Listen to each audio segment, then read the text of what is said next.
भारत ने चली बांग्लादेश के खिलाफ एक ऐसी चाल जिसे देखकर बांग्लादेश का बदल गया पूरा नक्शा। सिर्फ बांग्लादेश ही नहीं बल्कि पाकिस्तान की भी खुशी को सिर्फ 6 घंटों के अंदर कर डाला खत्म। और बांग्लादेश की प्रधानमंत्री शेख हसीना भारत ही पहुंची। ऐसा क्यों?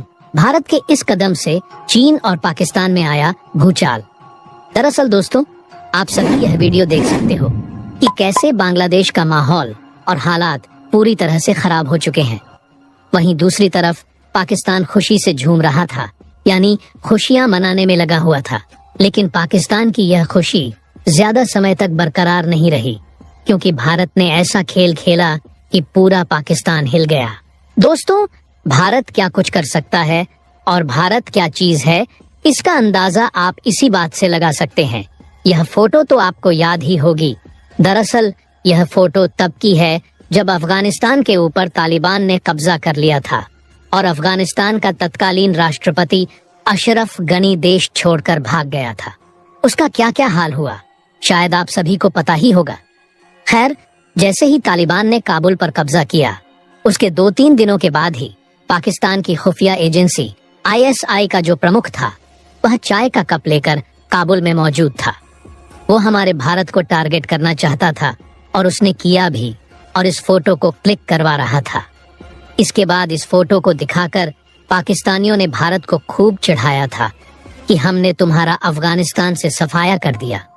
इतना ही नहीं, पाकिस्तानियों ने तो यह भी खुशी मनाना शुरू कर दी थी कि भारत उनके अनुसार अफगानिस्तान के जरिए पाकिस्तान में जो बलूचिस्तान के विद्रोही गुट हैं, जो बलूचिस्तान को पाकिस्तान से अलग देश बनाने की मांग करते हैं और उसके लिए लड़ भी रहे हैं पाकिस्तानी सेना से, उन्हें अब भारत की मदद नहीं मिल पाएगी।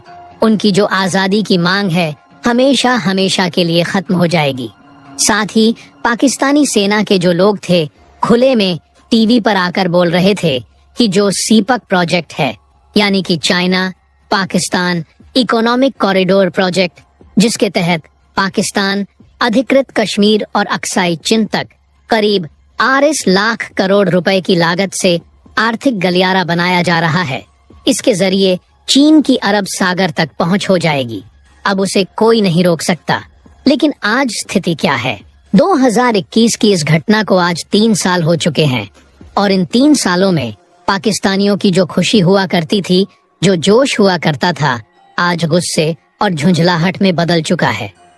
तो इस बात पर हमारे भारत के लिए इस वीडियो को एक लाइक करके चैनल को सब्सक्राइब करें। तो चलो वीडियो में आगे बढ़ते हैं।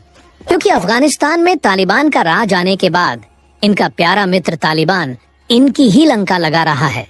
इनके देश में आतंकी हमलों में ऐतिहासिक उछाल आया है। सीपे एक प्रोजेक्ट पर लगातार अटैक हो रहे हैं और बलूचिस्तान की जो मूवमेंट थी, जो पहले कम हुआ करती थी, अब वह 50 से 60 गुना बढ़ चुकी है। पाकिस्तानी सेना के लोग रोज दर्जनों की संख्या में मारे जा चुके हैं और इनके सैन्य बेस पर अटैक ऐसे हो जाते हैं जैसे कुछ हुआ ही ना हुआ हो, क्योंकि यह एक नॉर्मल रूटीन बन चुका है। आए दिन पाकिस्तानी सेना के सैन्य बेस पर अटैक होना, वह भी पाकिस्तान के अंदर। लेकिन आप जानते ही हैं कि यह पाकिस्तान है। इनकी पूंछ 12 साल तो छोड़िए, आप 50 साल भी रख लो, नली के अंदर वह कभी सीधी नहीं होगी और यह कभी बाज नहीं आएंगे। अपनी बेइज्जती करवाने से कुछ ऐसा ही होता दिख रहा है। ऐसा क्यों? तो दोस्तों, पूरी खबर क्या है जानेंगे इस वीडियो में। लेकिन उससे पहले शेख हसीना को भारत में शरण मिलने से पाकिस्तान की जो खुशी है वह शोक में बदल गया। उसके लिए इस वीडियो पर एक लाइक तो बनता है। फटाफट वीडियो को लाइक कर दीजिए। दरअसल आज बांग्लादेश के अंदर आप जानते ही हैं कि तख्ता पलट हो चुका है और भारत की करीबी माने जाने वाली प्रधानमंत्री शेख हसीना का इस्तीफा हो चुका है और वह अब देश छोड़कर जा चुकी है। वहां पर सेना का कंट्रोल आ चुका है और एक इंटरम गवर्नमेंट फिलहाल बना दी गई है।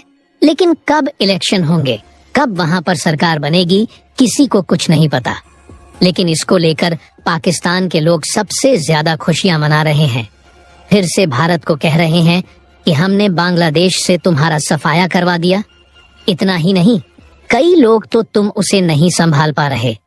ऐसे में किस बात का कैसा बदला, इन्हें कुछ नहीं पता। इन्हें बस बांग्लादेश में एक छोटी सी खुशी दिख रही है। भारत का समर्थन करने वाली प्रधानमंत्री हट गई है, सेना का राज आ गया है। अब ऐसा प्रधानमंत्री आएगा जो कि भारत विरोधी होगा और भारत के खिलाफ पाकिस्तान का साथ देगा। जबकि असलियत यह है कि जिस कारण से शेख हसीना को हटना पड़ा, उसमें कहीं से भी भारत का समर्थन या भी नहीं था।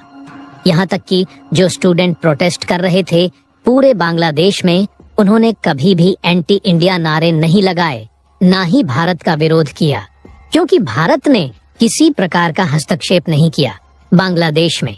यहाँ तक कि भारत का जो एम्बेसी है ढाका के अंदर, वह सबसे सुरक्षित जगह मानी गई इस प्रोटेस्ट के दौरान, और वहां पर कोई भी अटैक नहीं कर पाया। वहीं भारत ने एक अच्छा काम यह कर दिया कि हमने ने शेख हसीना को बांग्लादेश से सुरक्षित निकाला जरूर, लेकिन उन्हें भारत में शरण नहीं दी। हम उन्हें किसी तीसरे देश में भेजेंगे ताकि बांग्लादेश के आम लोगों में, खासकर कि वह लोग जो प्रदर्शन कर रहे हैं, उनमें भारत की छवि खराब ना हो, वह भारत को बांग्लादेश विरोधी ना माने। रही बात कि क्या बांग्लादेश में एक एंटी इंडिया प्राइम मिनिस्टर बन जाएगा तो बन जाने दो। मालदीव में भी तो एक एंटी इंडिया राष्ट्रपति बना, उसने 6 महीने तक भारत के खिलाफ खूब काम किया। 6 महीनों के बाद स्थिति यह है कि वह भारत की शरण में गिड़गिड़ा रहा है कि हमें पैसा दे दो, हमें व्यापार दे दो। हमारे देश में आकर रोड शो कर रहा है कि भारत हमारी आर्थिक तौर पर मदद करे। ऐसे में ही बांग्लादेश को भी आप देखना, अगर वहां पर एंटी इंडिया पीएम बन भी जाता है तो अंततः उसे भारत के चरणों में आना ही पड़ेगा, चाहे कुछ भी हो जाए। ऐसे में मुझे लगता है कि जो बांग्लादेश में हुआ है वह शॉर्ट टर्म में भारत के लिए चिंताजनक जरूर है, क्योंकि पलायन वगैरह हो सकता है वहां के लोगों का, लेकिन लॉन्ग टर्म में इससे भारत को कोई नुकसान होगा मुझे नहीं लगता, क्योंकि भारत की डिप्लोमेसी और भारत का नेटवर्क बांग्लादेश में अल्ट्रा स्ट्रांग है, बहुत ज्यादा मजबूत। शेख हसीना ने भारत को ही क्यों चुना। तो दोस्तों, आपको बता दें, पिछले कई सालों से भारत शेख हसीना का सपोर्टर रहा है। बांग्लादेश का बॉर्डर भारत के कई पूर्वोत्तर राज्यों से लगता है।